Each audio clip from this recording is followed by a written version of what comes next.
quick revision podcast series of zoology. The chapter which we are going to talk about today is breathing and exchange of gases, जो हमारे human physiology का first chapter है. What is breathing? Inhalation यानी inspiration to get oxygen and exhalation यानी expiration to remove CO2. क्यों हम करते हैं inspiration और expiration? Because हमारी body को energy यानी ATP प्रोड्यूस करने के लिए फूड को इनडायरेक्टली ब्रेक करने में ऑक्सीजन की रिक्वायरमेंट होती है, यानी ऑक्सीजन के प्रेजेंस में हमारे फूड को इनडायरेक्टली ब्रेक करके एटीपी यानी एनर्जी बनाया जाता है और इस प्रोसेस में एक बाई प्रोडक्ट बनता है विच इज CO2, जिसको हमारी बॉडी रिमूव करती है. Now there are two terms, one is breathing, one is respiration. क्या ये दोनों अलग है, क्या ये सेम है? स्लाइट डिफरेंस है. यानी रेस्पिरेशन एक अम्ब्रेला है जिसके अंदर हमारा ब्रीदिंग एक फर्स्ट स्टेप फॉल करता है. जब हम सांस लेते हैं, इनहेल करते हैं, तो एयर हमारे सिर्फ लंग्स तक जाता है, लेकिन ऑक्सीजन की रिक्वायरमेंट तो हर एक सेल को है, हर एक सेल को एनर्जी बनानी है. तो ब्लड क्या करता है, ऑक्सीजन को लंग्स से ले लेता है और सेल्स तक पहुंचाता है. फिर सेल्स ऑक्सीजन को ब्लड से ले लेते हैं और फिर ऑक्सीजन का यूज करते हैं सेल ग्लूकोज को तोड़ के एटीपी बनाने में और फिर CO2 प्रोड्यूस करते हैं. CO2 फिर ब्लड ले लेता है, वापस करता है लंग्स को और लंग्स उसको एक्सहेल आउट कर देता है. तो ये जो पूरा प्रोसेस है, दिस इज रेस्पिरेशन. और ब्रीदिंग क्या है? सिर्फ पहला स्टेप इनहेलेशन एंड एक्सहेलेशन. अब हमारे में रेस्पिरेटरी स्ट्रक्चर क्या है? लंग्स है. ये तो हमें पता है, हम सांस लेते हैं, हमारा लंग्स इज रेस्पिरेटरी स्ट्रक्चर. क्या हर ऑर्गेनिज्म में रेस्पिरेटरी स्ट्रक्चर लंग्स है? नो. तो हर एक ऑर्गेनिज्म में क्या है respiratory structure? It depends upon two things. Number first, level of organization. अगर कोई ऑर्गेनिज्म में सेलुलर लेवल ऑफ ऑर्गेनाइजेशन है या टिश्यू लेवल ऑफ ऑर्गेनाइजेशन है, तो उस केस में तो ऑर्गन आएगा ही नहीं. यानी किस स्ट्रक्चर से आपका रेस्पिरेशन हो रहा है, it depends upon level of organization. And second thing is the habitat. अगर पानी में है तो लंग्स काम नहीं करेगा, अगर लैंड पे है तो गिल्स काम नहीं करेंगे. यानी टू क्राइटेरिया डिसाइड करता है respiratory structure, habitat and level of organization. Phylum wise देख लेते हैं कि किसमें क्या स्ट्रक्चर होता है. सबसे पहले एक चीज माइंड में बिठा लो, रेस्पिरेटरी सिस्टम जो स्टार्ट हुआ है वो आर्थ्रोपोडा से हुआ है. यानी स्पेशल स्ट्रक्चर जो बन गया रेस्पिरेशन के लिए वो फर्स्ट टाइम बना है हमारे आर्थ्रोपोडा में. उससे पहले डायरेक्टली बॉडी सरफेस यानी कोई स्पेशल स्ट्रक्चर नहीं बना, बॉडी सरफेस जो भी है वहीं से एक्सचेंज ऑफ गैसेस हो रहा है. तो पॉरीफेरा, नाइडेरिया, टिनोफोरा, प्लैटीहेल्मिन्थ, एस्केरिमिन्थ, यहाँ तक बॉडी सरफेस ही है. एनेलिडा में भी बॉडी सरफेस है, बट उसको हम क्या बोल रहे हैं? क्यूटिकल बोल रहे हैं, क्यूटेनियस रेस्पिरेशन बोलते हैं. लेकिन क्या वो क्यूटिकल स्पेशली बना है रेस्पिरेशन के लिए? नहीं, वो तो बॉडी सरफेस है ना. तो एनिमल किंगडम के पीछे टेबल में लिखा है कि respiratory system starts from your arthropoda. उससे पहले एब्सेंट लिखा हुआ है. अब आर्थ्रोपोडा में क्या है मैम? अब हैबिटेट पे भी तो जाएंगे ना, फिर हम देखेंगे लैंड वाला है या हमारे वाटर वाला है. वाटर वाले क्रस्टेशियंस होते हैं. क्रस्टेशियंस में we have both gills and gills. उसके बाद हमारे कुछ स्पाइडर एंड स्कॉर्पियंस है, उसमें अराकिनिडा जिसको हम बोलते हैं, उसमें आ जाते हैं हमारे बुक लंग्स. ठीक है. देन हमारे आ जाते हैं लैंड वाले यानी टेरेस्ट्रियल इंसेक्ट्स. टेरेस्ट्रियल इंसेक्ट्स में क्या हो जाएंगे? हमारे ट्रेकियल सिस्टम हो जाएगा. मोलस्का में गिल्स है. अब एनिमल किंगडम बोलता है गिल्स के दो फंक्शन है, रेस्पिरेशन भी यही है और थोड़ा फिल्दी क्रिएचर है और एक्सक्रीशन भी यहीं से होता है. देन वी हैव एकाइनोडर्मेटा जिसमें जो वाटर वैस्कुलर सिस्टम है वहीं से हमारा रेस्पिरेशन भी हो रहा था. Then hemichordata have gills. Then chordata में गिल्स भी है, लंग्स भी है और स्किन भी है. अब वो डिपेंड करेगा हैबिटेट क्या है. तो फिशेस में क्या होगा? ऑब्वियसली गिल्स होगा. गिल्स के रेस्पिरेशन को हम कहते हैं ब्रिंकियल रेस्पिरेशन.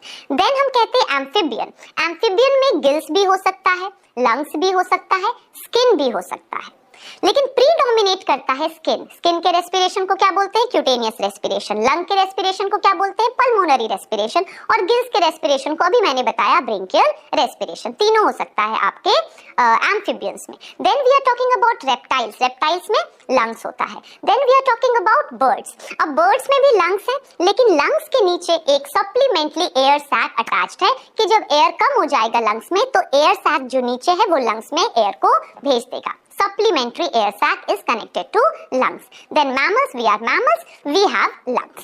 तो इसमें हमने सारे स्ट्रक्चर्स देख लिए. बिकॉज ये ह्यूमन फिजियोलॉजी और हमें ह्यूमन रेस्पिरेटरी सिस्टम पढ़ना है, तो अब हम स्टार्ट करेंगे ह्यूमन रेस्पिरेटरी सिस्टम.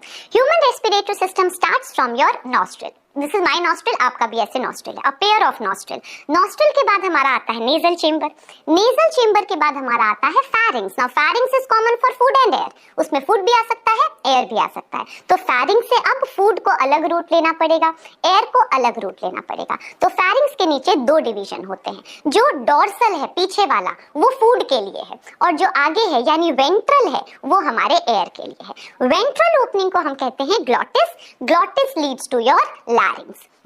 नाउ हम नहीं चाहते हैं कि लैरिंग्स में फूड आ जाए, तो ग्लॉटिस को कवर करता है एक इलास्टिन कार्टिलेज का flap which is called epiglottis to prevent entry of food into your larynx. What is larynx made up of? Larynx is made up of irregular cartilages.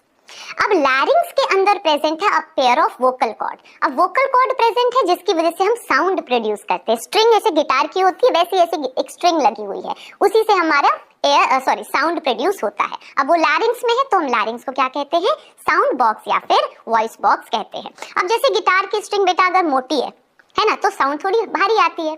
अगर guitar की string पतली है तो sound थोड़ी सुरीली आती है, यानी high pitch and low pitch. तो फीमेल्स में वो जो स्ट्रिंग होता है वो पतला होता है, तो हाई पिच वॉइस है, और मेल्स में वो स्ट्रिंग थिक होता है जिसकी वजह से लो पिच वॉइस है। अब बर्थ से लेके प्यूबर्टी तक मेल और फीमेल में लैरिंग्स का साइज से सेम होता है, लेकिन प्यूबर्टी पे in males under the effect of testosterone लैरिंग्स slightly increases in size and it is called Adam's apple. अब बहुत ज्यादा नहीं बढ़ जाएगा, गोइटर नहीं बन जाएगा, बस slightly it increases in size. लैरिंग्स के बाद नेक्स्ट पोर्शन हमारा ट्रेकिया है। ट्रेकिया को हम विंड पाइप भी बोलते हैं। अब ट्रेकिया चल रहा है at the level of fifth thoracic vertebra. Trachea divide करता है, दो ब्रांच बनाता है which is called primary bronchi. Primary bronchi जो है वो फर्दर ब्रांच करके बनाता है secondary bronchi, secondary bronchi further branch करके बनाता है टर्शरी ब्रोंकाई, और टर्शरी ब्रोंकाई के बाद आता है ब्रोंक्यूल। पहला ब्रोंक्यूल आया तो कहेंगे हम उसको इनिशियल ब्रोंक्यूल, देन आएगा next branch of initial bronchiole जिसे हम कहेंगे टर्मिनल ब्रोंक्यूल। टर्मिनल ब्रोंक्यूल के बाद आता है हमारा alveolar duct, alveolar sac and alveoli, यानी नॉस्ट्रिल से लेके एल्वियोलाई तक है हमारा रेस्पिरेटरी सिस्टम। अब इस रेस्पिरेटरी सिस्टम को पाथवे को हमने दो पार्ट में डिवाइड किया, one is conducting portion, another is respiratory portion. Conducting portion वो है जहां सिर्फ एयर अंदर जा रहा है, कोई एक्सचेंज नहीं हो रहा, सिर्फ एयर का रूट जा रहा है, तो कंडक्टिंग पोर्शन है हमारे नॉस्ट्रिल से लेके टर्मिनल ब्रोंक्यूल तक। अब यहाँ तक एक्सचेंज नहीं हो रहा। मैम क्या कंडक्टिंग पोर्शन का सिर्फ एक ही काम है, रूट ऑफ एयर? मैंने कहा नहीं, यहाँ पे तीन चीजें और हो रही हैं। जब हम सांस लेते हैं तो हमारे डस्ट पार्टिकल नोज के हेयर में ट्रैप हो जाते हैं, यानी फिल्टर करता है फॉरेन पार्टिकल को। साथ ही बेटा मैं आपका माउथ खोल के ड्रायर चला दूं तो आपका पूरा माउथ अंदर से ड्राई हो जाएगा, तो हमारी नोज तो ड्राई हो जाएगी, बार बार हम सांस लेंगे, तो हमारे नोज के अंदर एयर को मॉइस्ट यानी ह्यूमिड किया जाता है। साथ ही बॉडी का टेम्परेचर 37 है तो एयर को 37 डिग्री सेल्सियस पे लाया जाता है। तो तीन चीजें हो रही हैं हमारे कंडक्टिंग पोर्शन के नेजल चेंबर में, क्या? Trapping foreign particle, making it moist यानी humid, and bringing it to body temperature. ठीक है, कंडक्टिंग पोर्शन। और रेस्पिरेटरी पोर्शन क्या है? Alveolar duct, alveolar sac and alveoli. यहाँ पे प्रॉपर एक्सचेंज ऑफ गैसेस हो रहा है, यहाँ से ऑक्सीजन ब्लड में जाएगा, यानी ये जो तीन पोर्शन मैं कह रही हूँ इस पे बहुत सारा ब्लड वेसल्स का सप्लाई होगा, यानी वैस्कुलर है। अब एल्वियोलाई का बेटा आपका रेगुलर है, बड़े बलून जैसे स्ट्रक्चर्स है, क्या सारे सेम है? नहीं, कुछ irregular sac like, balloon like structure है, सैक लाइक स्ट्रक्चर है, बट सारे के सारे सेम नहीं होंगे, सबका शेप थोड़ा थोड़ा अलग साइज वाइज वेरी करेगा, यानी इरेगुलर वैस्कुलर यानी blood vessel sac like structure. Ma'am ये पूरा रेस्पिरेटरी सिस्टम बता दिया, लंग्स तो बताया नहीं। अब लंग स्टार्ट होता है हमारा प्राइमरी ब्रोंकाई से, यानी ट्रेकिया ने जब दो डिवीजन किया है प्राइमरी ब्रोंकाई, तो प्राइमरी ब्रोंकाई एंटर कर रहा है हमारे लंग के अंदर, एक इधर एक इधर, यानी प्राइमरी ब्रोंकाई से लेके एल्वियोलाई तक पूरा का पूरा स्ट्रक्चर आपके लंग्स के अंदर आ जाता है। लंग्स कहाँ प्रेजेंट है मैम? थोरैसिक चेंबर में। What is thoracic chamber? हमारा जो ट्रंक एरिया है इसको डायफ्राम डिवाइड कर, डायफ्राम एक मसल है, skeletal muscle, it divides your trunk area into two portion. Upper portion is called thoracic chamber, lower portion is called abdominal chamber. तो lungs कहाँ present है? लंग्स हमारे thoracic chamber में present है। Now thoracic chamber एक air tight chamber है, इसका मतलब ये है लंग्स के चारों तरफ कुछ ना कुछ प्रेजेंट है। जैसे वेंट्रल पे we have sternum, breast bone, dorsal पे we have thoracic vertebra, lateral पे we have ribs and posterior यानी नीचे हमारा डायफ्राम प्रेजेंट है।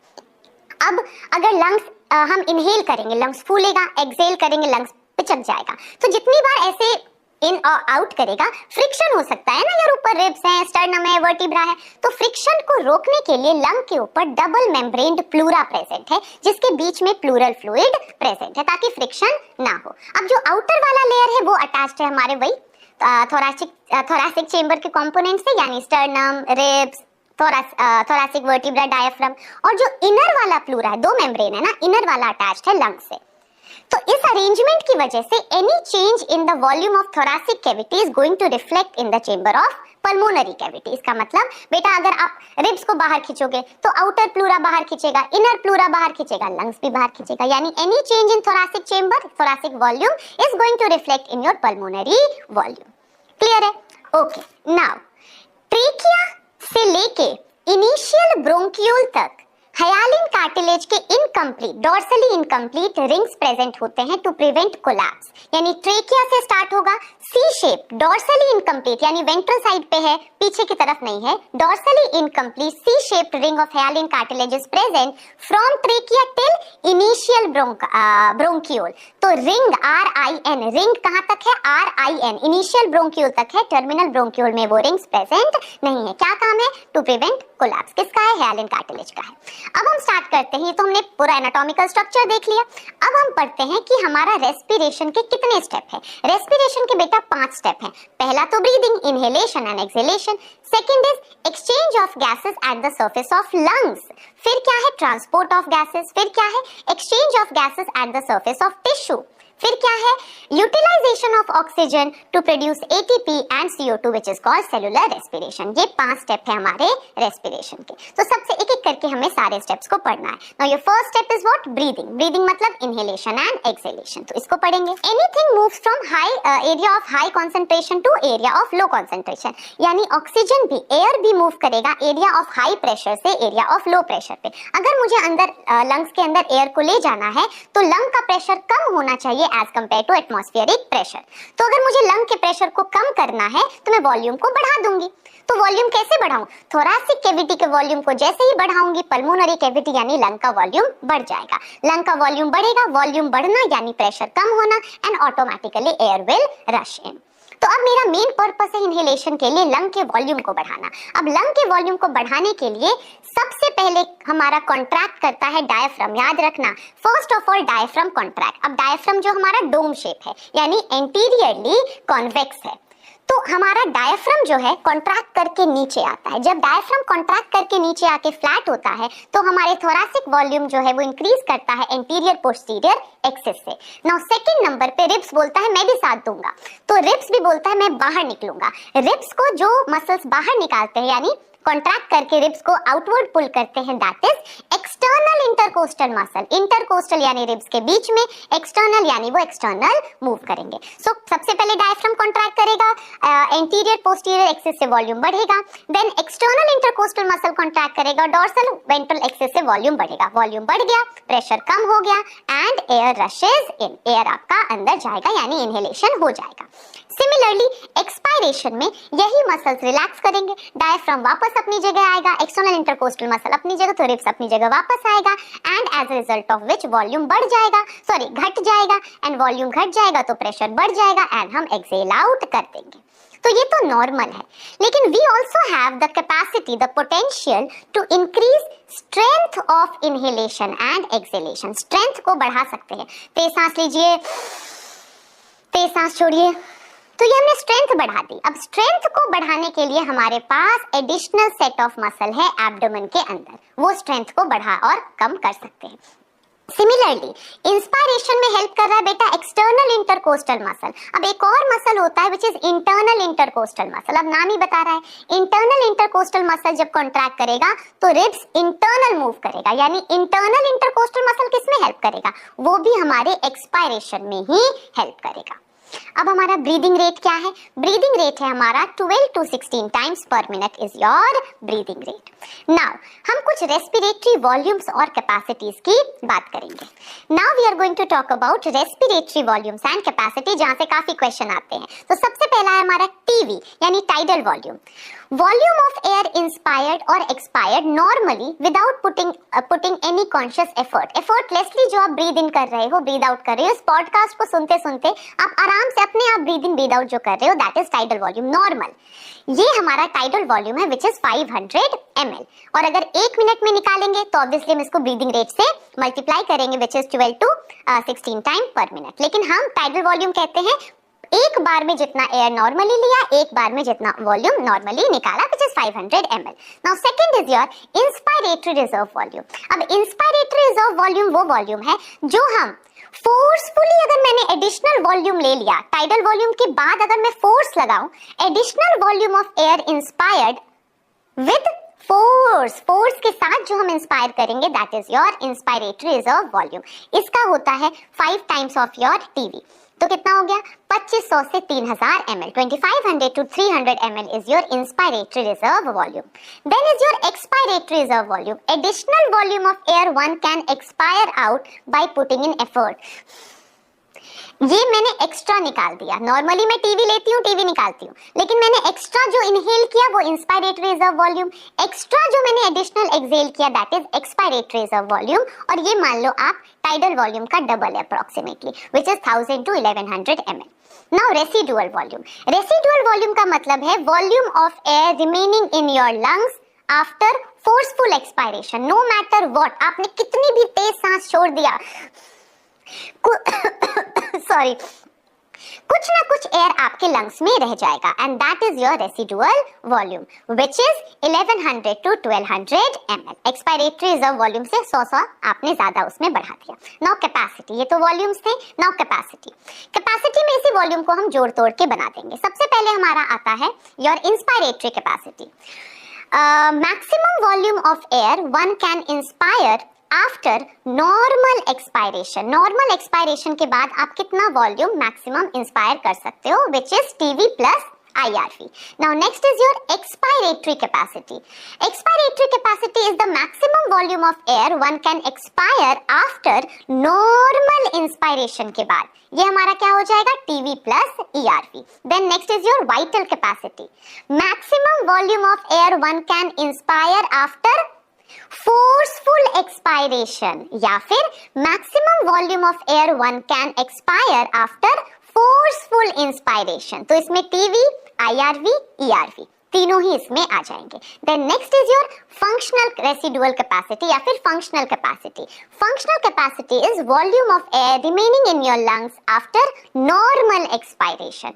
Last is your total lung capacity. Total lung capacity में सब कुछ जोड़ दो। अच्छा, FRC क्या था? फंक्शनल कैपेसिटी क्या था हमारा? RV plus ERV। Then next last is your total lung capacity. Total lung capacity क्या है? सबको जोड़ दो, यानी TV, IRV, ERV और RV। इससे होता है हमारा रेस्पिरेटरी वॉल्यूम्स एंड कैपेसिटी। जो मशीन हम यूज करते हैं इसको मेजर करने के लिए, that is your spirometer.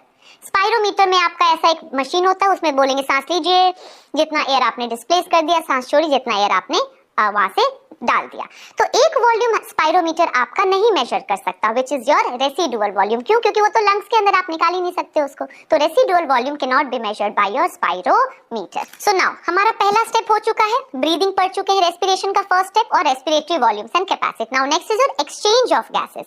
Exchange of gases के लिए तीन क्राइटेरिया इंपॉर्टेंट है। Number first, partial pressure of gas. Gases move from high pressure to low pressure, so partial pressure of gas. Second is your thickness of separating membrane and third is your solubility of gases. तो पहले बात करते हैं solubility of gases. Both O2 and CO2 are soluble in blood. But अगर हम पूछते हैं ज्यादा soluble कौन है? CO2 is 20 to 25 times more soluble in blood. Now second is your thickness of separating membrane. Thickness of separating membrane में हम बात करते हैं, अगर आपका एयर alveoli में है और ब्लड आपकी कैपिलरी में है, तो जो सेपरेटिंग मेम्ब्रेन है उसमें क्या क्या आया? alveoli का स्क्वामस एपिथेलियम, ब्लड कैपिलरी का endothelium which is also squamous epithelium, और उन दोनों के बीच में बेसमेंट मेम्ब्रेन। तो तीन सेपरेटिंग मेम्ब्रेन के लेयर है, squamous epithelium of alveoli, endothelium of blood capillary and basement membrane. तीनों को मिला के भी अगर हम थिकनेस देखें, it is less than 1 mm according to your NCERT। तो बहुत पतला मेम्ब्रेन है, आराम से एक्सचेंज ऑफ गैसेस हो जाएगा। Now last is your partial pressure of gases. What is a partial pressure of gases? Contribution या of individual gas in mixture of gases. तो इसके लिए बेटा आपको एक टेबल याद करना पड़ता है, विजुअलाइज करना इस टेबल को। इसमें हम कह रहे हैं ऊपर लिखा है आपका O2, नीचे लिखा है हमारा CO2, और उसके ऊपर अगर मैं इधर लेके चलूं, मेरे को देखो यहाँ पे ऊपर O2 नीचे CO2, PO2 PCO2, और ऊपर की तरफ आपका सबसे पहले एनवायरमेंट यानी atmosphere, then alveoli, then deoxy blood, then oxy blood and then tissue. अब वैल्यू याद करते हैं। सबसे पहले ऊपर की तरफ 159, उसके बाद नेक्स्ट 104, फिर नीचे आ जाओ CO2 का एटमॉस्फेरिक प्रेशर, CO2 का एटमॉस्फेरिक प्रेशर इज 0.3। उसके बाद CO2 के नेक्स्ट में लिखेंगे 40, फिर ऊपर जाएंगे 40, फिर नीचे आएंगे 40, फिर ऊपर जाएंगे 40, फिर नीचे वाले में यहाँ 45, ऊपर 95, नीचे 45 हो जाएगा। ये टेबल है आपके पार्शियल प्रेशर का, ठीक है। और इसी से रिलेट होता है आपका वो डायग्राम। फिर से एक बार सुन लो इसको रिपीट करके।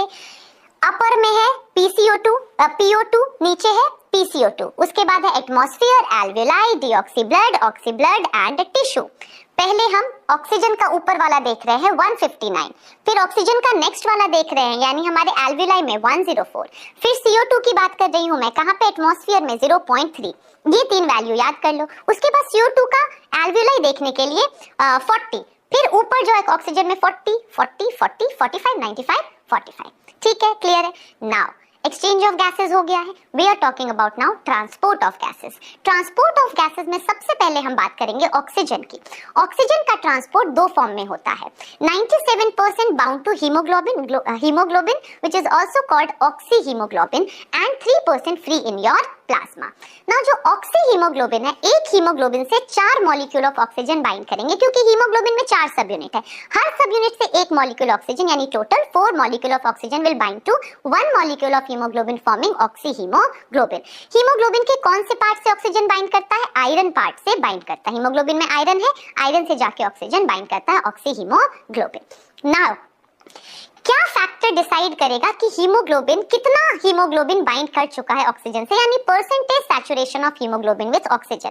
तो सिंपल सी बात है यार, हीमोग्लोबिन के सराउंडिंग में अगर आप ऑक्सीजन भर दोगे, प्रेशर बढ़ाओगे, तो ऑक्सी हीमोग्लोबिन ज्यादा बनेगा। अगर हीमोग्लोबिन के सराउंडिंग में ऑक्सीजन का प्रेशर कम है तो कम ऑक्सी हीमोग्लोबिन बनेगा। यानी main factor affecting the formation of oxyhemoglobin is partial pressure of oxygen। लेकिन अदर फैक्टर जो इसको इन्फ्लुएंस करेंगे that can be PCO2, H+ ion and temperature। अब ये जो मैंने फैक्टर बताए हैं PCO2, temperature and H+ ion, इसको अगर हम बढ़ाते हैं तो हीमोग्लोबिन ऑक्सीजन को छोड़ देता है, और PO2 यानी पार्शियल प्रेशर ऑफ ऑक्सीजन को बढ़ाते हैं तो हीमोग्लोबिन ऑक्सीजन को बाइंड कर लेता है।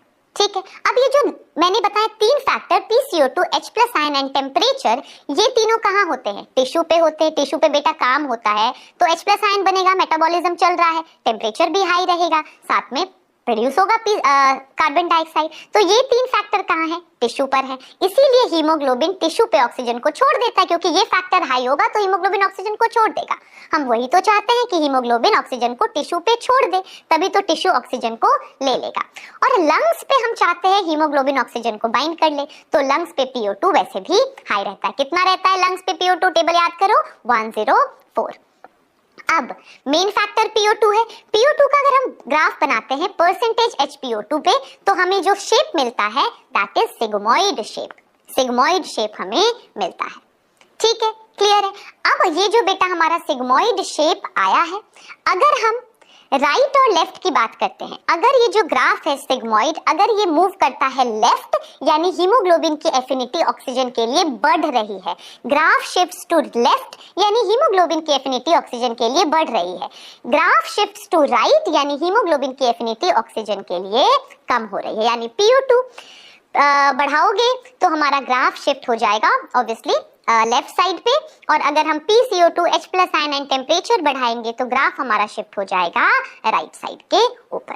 नाउ अगर हम इस ग्राफ को माइन्यूटली स्टडी करें तो हमें दिखता है कि ऑक्सीजन का प्रेशर लंग में हमने टेबल में देखा था 104 है, तो नीचे वाले एक्सिस यानी एक्स एक्सिस पे जब हमने 104 देखा तो हमें दिखा 104 ऑक्सीजन के प्रेशर पे हीमोग्लोबिन 100% सैचुरेटेड है, यानी लंग्स पे हीमोग्लोबिन 100% सैचुरेट होता है।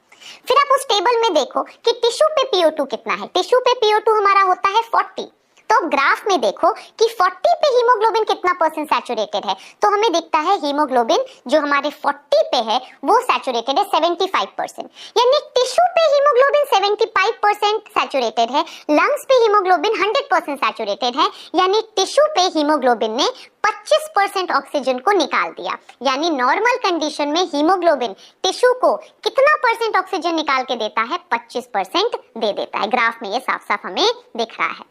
अब ग्राफ में जितना जितना नीचे जाओगे यानी हीमोग्लोबिन ऑक्सीजन को छोड़ता जा रहा है।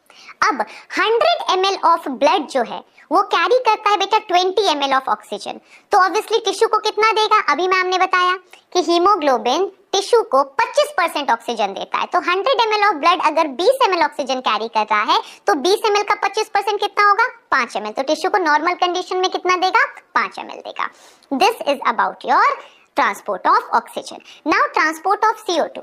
अब CO2 तीन फॉर्म में ट्रांसपोर्ट होता है, 70% bicarbonate, 7% free in plasma and 20 to 25% bound to haemoglobin, और अब हम इसे कहते हैं कार्ब अमीनो हीमोग्लोबिन। कार्बोक्सी नहीं बोलते, we call it carb amino haemoglobin. तो अब इसके बारे में देखते हैं कि बाइकार्बोनेट 70% है, तो देखते हैं बाइकार्बोनेट बनता कैसे है। अब हमारे आरबीसी में एक एंजाइम होता है, 70% बाइकार्बोनेट है। अब हमारे आरबीसी में एक एंजाइम है कार्बोनिक एनहाइड्रेस, जो मेजरली आरबीसी में प्रेजेंट है, लेकिन थोड़ा बहुत अमाउंट उसका प्लाज्मा में भी होता है। CO2 आता है आरबीसी के अंदर, वाटर के साथ कंबाइन करता है, कार्बोनिक एनहाइड्रेस उस पर एक्ट करता है, रिवर्सिबल रिएक्शन है, बनाता है कार्बोनिक एसिड H2CO3, दोबारा कार्बोनिक एनहाइड्रेस उस पर एक्ट करता है, रिवर्सिबल रिएक्शन है और बनाता है H+ आयन प्लस HCO3- यानी बाइकार्बोनेट। कितना बन गया, 70%। Now carb amino haemoglobin. Carb amino haemoglobin के लिए बेटा हीमोग्लोबिन जब टिश्यू पे आता है तो उस पे ऑक्सीजन बाउंड है, लेकिन टिश्यू क्या प्रोड्यूस कर रहा है, CO2। अब हीमोग्लोबिन के सराउंडिंग में CO2 बढ़ाओगे तो पहले ही मैंने कहा था हीमोग्लोबिन ऑक्सीजन को छोड़ देगा, हीमोग्लोबिन ऑक्सीजन को छोड़ देता है, CO2 को बाइंड कर लेता है और बनता है carb amino haemoglobin. 7% free in plasma चला जाता है। उसके बाद हम कहते हैं 100 ml ऑफ ब्लड कितना कार्बन डाइऑक्साइड देगा लंग्स को, तो हम कहेंगे 4 ml। 100 ml ऑफ ब्लड कितना ऑक्सीजन दे रहा था टिश्यू को, 5 ml। 100 ml ऑफ ब्लड कितना कार्बन डाइऑक्साइड दे रहा है लंग्स को, तो we are saying 4 ml। Now regulation of respiration. Regulation of respiration dual mechanism है, यानी एक हमारा नर्वस सिस्टम रेगुलेट करता है, एक हमारे कुछ कीमोसेंसिटिव एरियाज होते हैं। नर्वस सिस्टम में we are talking about medulla oblongata. Medulla oblongata के भी तो बड़े सारे साइड्स होंगे, डॉर्सल होगा, वेंट्रल होगा, लेटरल होगा। तो मेड्यूला ऑब्लोंगेटा के डॉर्सल साइड को हम कहते हैं रेस्पिरेटरी रिदम सेंटर। यही आपके नॉर्मल अनकॉन्शियस ब्रीदिंग को करवा रहा है। बैठे हुए चुपचाप सांस ले रहे हो तो कौन करवा रहा है, ये हमारा मेड्यूला ऑब्लोंगेटा का dorsal side which is respiratory rhythm centre. Respiratory rhythm centre जो है वो सिग्नल देता है हमारे एक्सटर्नल इंटरकोस्टल मसल को, और हमारा रिब्स बाहर आता है और डायफ्राम नीचे आता है और हमारा रेस्पिरेशन हो जाता है। यही मेन हमारा सेंटर है। लेकिन ब्रीदिंग रेट को रेगुलेट करने के लिए हमारा एक और सेंटर है विच इज न्यूमोटैक्सिक एरिया, जो हमारे पॉन्स में प्रेजेंट है। अब न्यूमोटैक्सिक एरिया रेट को डिसाइड करता है। कैसे रेट को डिसाइड करता है, ये नेगेटिव सिग्नल देता है इंस्पायरेशन के लिए, यानी न्यूमोटैक्सिक एरिया अगर स्ट्रॉन्ग सिग्नल देगा तो इंस्पायरेशन जल्दी से खत्म होगा। मैं सांस ले रही हूँ, सांस ली, न्यूमोटैक्सिक एरिया ने स्ट्रॉन्ग सिग्नल दे रहा, मेरा इंस्पायरेशन खत्म, तो क्या स्टार्ट हो गया, एक्सपायरेशन। तो न्यूमोटैक्सिक एरिया अगर जल्दी जल्दी सिग्नल देगा तो इंस्पायरेशन जल्दी जल्दी खत्म होकर एक्सपायरेशन स्टार्ट होगा, यानी ब्रीदिंग रेट हाई रहेगा। लेकिन न्यूमोटैक्सिक एरिया अगर धीरे धीरे सिग्नल देगा तो इंस्पायरेशन धीरे धीरे खत्म होगा, यानी डीप ब्रीदिंग करेंगे तो ब्रीदिंग रेट क्या होगा, कम होगा। So pneumotaxic area affects rate of breathing by decreasing the duration of inspiration, और ब्रीदिंग रेट को न्यूमोटैक्सिक एरिया बढ़ाता है। वीक सिग्नल देगा तो ब्रीदिंग रेट कम रहेगा, स्ट्रॉन्ग सिग्नल देगा तो ब्रीदिंग रेट ज्यादा रहेगा। Okay, now chemosensitive area. Chemosensitive area जो है वो ये डिटेक्ट करता है कि हमारे ब्लड में H+ आयन और CO2 बढ़ तो नहीं गया। कौन से ब्लड में, कौन से ब्लड में, ऑब्वियसली बेटा आर्टीरियल ब्लड में, क्योंकि वीनस ब्लड में तो CO2 होना नॉर्मल चीज है। आर्टीरियल ब्लड में अगर CO2 बढ़ गया that means there is a problem. So chemosensitive area keeps checking कि आर्टीरियल ब्लड में CO2 और H+ आयन बढ़ तो नहीं गया। जैसे ही बढ़ता है ये सिग्नल भेजता है रेस्पिरेटरी रिदम सेंटर को कि अरे अरे अरे आर्टीरियल ब्लड में CO2 H+ आ गया है, जल्दी से ब्रीदिंग रेट बढ़ाओ, ऑक्सीजन को बॉडी में लाओ। अब मैम ये जो कीमोसेंसिटिव एरिया है ये कहाँ प्रेजेंट है? अब दो टाइप के कीमोसेंसिटिव एरिया है। One is central chemosensitive area जो हमारे ब्रेन में प्रेजेंट है, रेस्पिरेटरी रिदम सेंटर के ही साइड में प्रेजेंट है। और दूसरा जो हमारा है पेरिफेरल कीमोसेंसिटिव एरिया, वो हमारे अयोटा जो आर्टरी है एंड कैरोटिड आर्टरी यानी जो ब्रेन तक आर्टरी जा रही है। तो पेरिफेरल कीमोसेंसिटिव एरिया दो है, कौन कौन से हैं मैम? एक हमारा आयोटिक बॉडी है जो अयोटा में है, वो आर्टरी है, और दूसरा कैरोटिड बॉडी है जो कैरोटिड आर्टरी में है, वो भी आर्टरी है। तो दो टाइप के कीमोसेंसिटिव एरिया, एक central chemosensitive area adjacent to your brain, peripheral chemosensitive area aortic body and carotid body. और ये दोनों के दोनों चेक करते हैं H+ आयन और CO2 बढ़ तो नहीं गया आर्टीरियल ब्लड में। यानी हमें एक चीज दिख रही है, oxygen has no role to play in regulation of breathing. यानी क्वेश्चन में अगर आता है कि ऑक्सीजन घट गया है बॉडी में, ब्रीदिंग रेट पे क्या फर्क पड़ेगा, बोलोगे कोई फर्क नहीं पड़ेगा क्योंकि ऑक्सीजन का तो रोल ही नहीं है ब्रीदिंग के रेगुलेशन में। ठीक है, now last topic which is your disorder. Disorder में सबसे पहले हम बात कर रहे हैं एस्मा की। अच्छा, एस्थमा नहीं होता, pronunciation is ESMA. Although pronunciation फर्क नहीं पड़ता, बट अगर समझ कोई नई चीज सीख लो तो अच्छी बात है। तो asthma, what is asthma? Asthma is difficulty in breathing producing wheezing sound due to inflammation of bronchi. क्या बोल दिया मैम आपने? देखो बेटा, एस्मा एक एलर्जिक रिएक्शन है। अब अगर मुझे एस्मा है तो मैं डस्ट से एलर्जिक हूँ। जैसे मेरी बॉडी में डस्ट जाएगा, मेरे जो ब्रोंकाई है उनको लेकर बड़ी कोई खतरनाक चीज आ गई, वो इन्फ्लेमेशन करके म्यूकस वगैरह सिक्रीट करके उसको रोकने की कोशिश करेंगे। तो इन्फ्लेम हो जाएगा ब्रोंकाई, आपका म्यूकस सिक्रीट हो जाएगा, तो कैसे एयर अंदर जाएगा? पूरा भर गया, वो इन्फ्लेमेशन वगैरह हो गया। सो डिफिकल्टी इन ब्रीदिंग। व्हीजिंग साउंड का मतलब जैसे बेटा कभी आंधी आती है तो साउंड आता है ना बहुत तेज, वो है हमारी व्हीजिंग साउंड। तो बेटा अगर म्यूकस से एयर अंदर जाएगा तो ऑब्वियसली साउंड प्रोड्यूस होगा ना। सो डिफिकल्टी इन ब्रीदिंग क्यों हुआ?